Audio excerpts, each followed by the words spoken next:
क्या आपको पता है कि जिस नॉर्थ ईस्ट को हम सिर्फ खूबसूरती के लिए जानते हैं, वो आज इंडिया की एक्सपोर्ट इकोनॉमी का सबसे बड़ा ब्लाइंड स्पॉट बन चुका है। सिर्फ 0.13% का योगदान, जबकि हमारी 5400 किलोमीटर की इंटरनेशनल बॉर्डर वही है। अब ऐसा क्यों हो रहा है? तो ये द हिंदू का बेहद जरूरी एडिटोरियल है जिस पर हम बात करेंगे। इसका टाइटल है 8 states with international border 0.13% of exports. यह आर्टिकल बताता है कि कैसे हमारा नॉर्थ ईस्ट, जो आसियान देश का गेटवे है, ट्रेड और इकोनॉमी में बुरी तरह पिछड़ चुका है। आर्टिकल की शुरुआत यूनाइटेड स्टेट्स इंडिया के टेंशन से होती है, जब ट्रंप ने टैरिफ लगाए और हमने भी रेसिप्रोकल टैरिफ जो है वो लगाकर जवाब दिया। लेकिन यह सब दिल्ली वॉशिंगटन का मामला है। बड़ा मुद्दा यह है कि हमारी एक्सपोर्ट इकोनॉमी आज भी बहुत ज्यादा सेंट्रलाइज्ड है।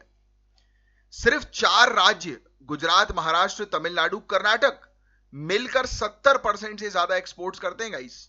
और दूसरी तरफ हमारे 8 राज्य जिनकी सीमाएं अंतरराष्ट्रीय हैं, उनका योगदान सिर्फ 0.13% है।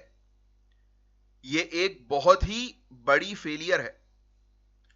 आर्टिकल के हिसाब से नॉर्थ ईस्ट इस पूरे एक्सपोर्ट गेम में सबसे बुरा फंसा हुआ है।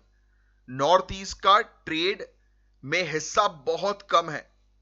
हमारे पास फॉर्मल ट्रेड कॉरिडोर नहीं है, बल्कि सिर्फ सिक्योरिटी और काउंटर इंसर्जेंसी के लिए बॉर्डर पॉइंट्स हैं।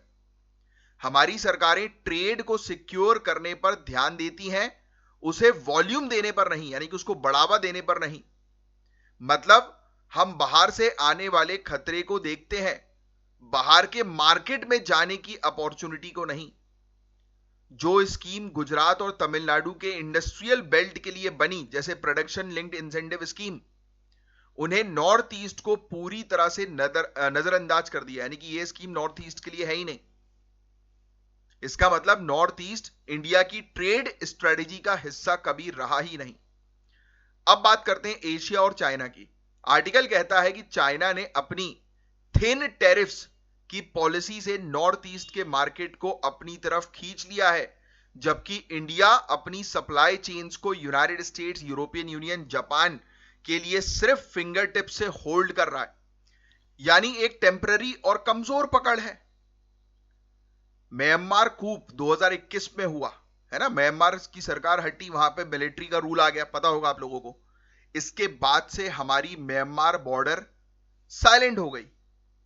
एक्ट ईस्ट के सपने अब सिक्योरिटी एनक्लेव्स बनकर रह गए हैं, ट्रेड हब्स नहीं। सबसे बड़ी बात, सर्विलांस ने कॉमर्स को रिप्लेस कर दिया।